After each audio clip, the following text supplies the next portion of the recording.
शारीरिक तंदुरुस्ती न केवल स्वस्थ शरीर के लिए अति महत्वपूर्ण कुंजी है, बल्कि यह गतिशील, रचनात्मक व बौद्धिक गतिविधि का भी आधार है। शरीर, मन व आत्मा सब आपस में जुड़े हुए हैं। स्वस्थ शरीर के द्वारा ही स्वस्थ मन व स्वस्थ आत्मा का विकास किया जा सकता है। आज हम जिस योग विधि के बारे में आपको बताने जा रहे हैं, वह आपको हर तरह से फिट व मानसिक रूप से भी शक्तिशाली बना सकता है। आज हम आपको पूर्वोत्तानासन द्वितीय या अपवर्ड प्लैंक पोज या रिवर्स प्लैंक पोज की दूसरी विधि के बारे में बताने जा रहे हैं।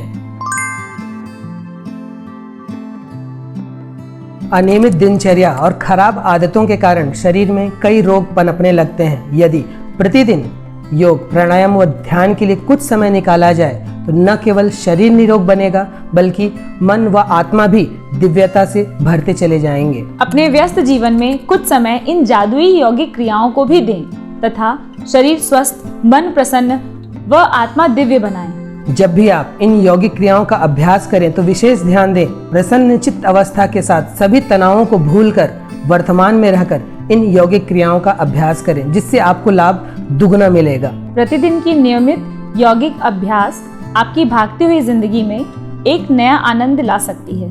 और सबसे जरूरी बात यह है कि नियमितता। जब भी आप कोई छोटे से छोटा या बड़े से बड़ा कार्य नियमित होकर करते हैं, तब असंभव कार्य को भी आप संभव बना सकते हैं। तो नियमितता के साथ इन यौगिक क्रियाओं का अभ्यास करें और खूब लाभ लें। तो सही ढंग से यौगिक क्रियाओं का अभ्यास करिए और अपना ही सहयोग अपने आप को उत्कृष्ट मानव बनाने में करिए। तो चलिए आज की यौगिक अभ्यास आरंभ करते हैं। पूर्वोत्तानासन द्वितीय करने के लिए सबसे पहले इस तरह से दोनों हाथ में शरीर का भार ले आएं। शरीर का भार आपकी कोहनियों पर आना चाहिए, इसका विशेष ध्यान दें। पैर, पंजे, घुटने सब मिले हुए रहेंगे। अब श्वास लेते हुए आपके पूरे शरीर को कमर के हिस्से से ऊपर की ओर उठाते जाना है और जितने देर सहज रूप से रुक सकें उतने देर इस अवस्था में रुकना है।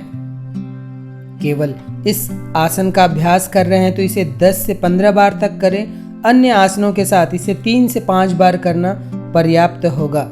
जिन लोगों को ध्यान लगाना आता है वे मणिपुर चक्र पर अपना ध्यान लगाएं तथा जिन्हें ध्यान लगाना नहीं आता वे शरीर में जहां कहीं तनाव या खिंचाव हो रहा है अपने ध्यान को वहां रखें। इस आसन को करने के बाद विश्राम अवश्य करें।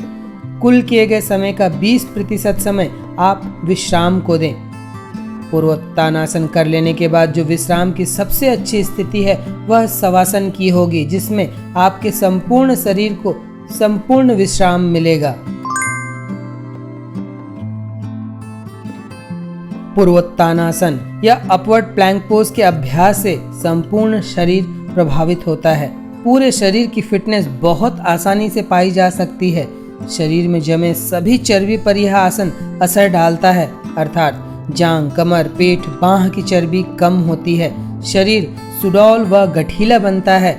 पैर, जांग, कमर, पेट, छाती, पीठ, कंधे व पीठ की मांसपेशियां मजबूत बनती हैं। हृदय, फेफड़े, अमाशय, अग्नाशय, यकृत, वृक्क, प्लीहा आदि आंतरिक अंग स्वस्थ बनते हैं। थायराइड की समस्या के लिए भी अत्यंत लाभकारी आसन है। श्वसन रोग में भी बेहद लाभकारी यह आसन है। फेफड़ों का विशेष व्यायाम होता है, जिससे इसके सभी प्रकोष्ठ खुलते हैं, जिससे शरीर में ऑक्सीजन का स्तर अच्छा बनता है। मलाशय, गर्भाशय, मूत्र संस्थान व प्रजनन अंग स्वस्थ व इनकी कार्य प्रणाली सुधरती है। शरीर की रोग प्रतिरोधक क्षमता बढ़ती है। संपूर्ण शरीर में रक्त परिसंचरण सुधरता है। रक्तचाप भी संतुलित होता है। यौन व गुप्त रोगों में बेहद लाभप्रद आसन है। पुरुषों में स्तंभन क्षमता का विकास होता है। महिलाओं में मासिक धर्म से संबंधित समस्याओं में लाभ मिलता है। इस आसन के प्रतिदिन के अभ्यास से चेहरे की चमक में वृद्धि होती है। प्राण वायु संपूर्ण शरीर में त्वरित गति से प्रवाहमान होता है।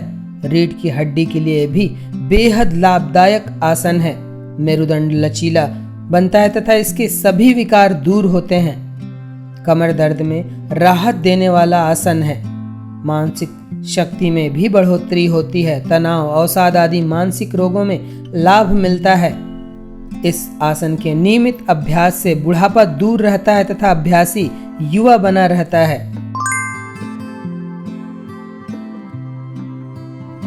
पूर्व अर्थात पूरब या शरीर का अग्रभाग। उत्तान का अभिप्राय तानने से है। चूंकि इस आसन में शरीर को आगे की ओर तानकर शरीर की मुद्रा को स्थित किया जाता है, इसलिए इसे पूर्वोत्तानासन कहते हैं।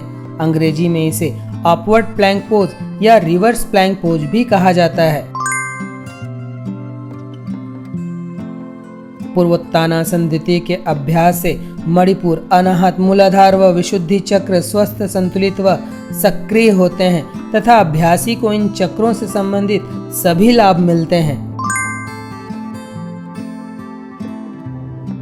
कलाई व मेरुदंड के चोट या रोग से ग्रस्त व्यक्ति इस आसन का अभ्यास न करें। गर्दन या पीठ में दर्द या चोट हो तो उस दशा में भी इसके अभ्यास से दूर रहें। गर्भवती महिलाएं 5 महीनों के बाद इसका अभ्यास न करें। उच्च रक्तचाप व हृदय रोगी सावधानी पूर्वक व कम समय के लिए इसके अभ्यास को करें। उच्च ज्वर की दशा हो, शरीर अत्यंत दुर्बल या कमजोर हो या किसी गंभीर बीमारी से ग्रस्त हो तो इसके अभ्यास से परहेज करें। जिनकी पिछले 1 वर्ष में कोई सर्जरी हुई हो वे भी इसके अभ्यास से दूर रहें। शरीर को सही आकार देने व संपूर्ण तंदुरुस्ती पाने के लिए पूर्वोत्तानासन एक उत्कृष्ट आसन है। इसका नियमित अभ्यास आपको जादुई रूप से बदल सकता है, लेकिन किसी भी कार्य में नियमितता अत्यंत आवश्यक है। साथ ही योग्य गुरु के मार्गदर्शन में ही इसका अभ्यास करें, अन्यथा चोट लगने या शारीरिक विकृति आने की आशंका होती है। तो यह था पूर्वोत्तानासन द्वितीय योग करने की विधि, इसके लाभ तथा इसको करने में बरती जाने वाली सावधानियां।